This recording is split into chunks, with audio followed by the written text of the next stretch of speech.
አንዳንዴ ላጤ ስትሆኑ ያላችሁ ነፃነት ማለት ነው።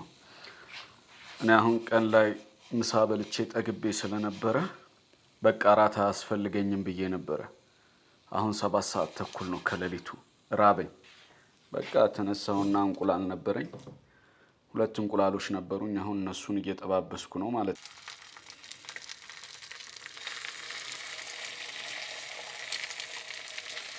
መምታት እንኳን የለም ማለት ነው። አየር ላይ ነው ጠቅ ጠቅ እያረኩት።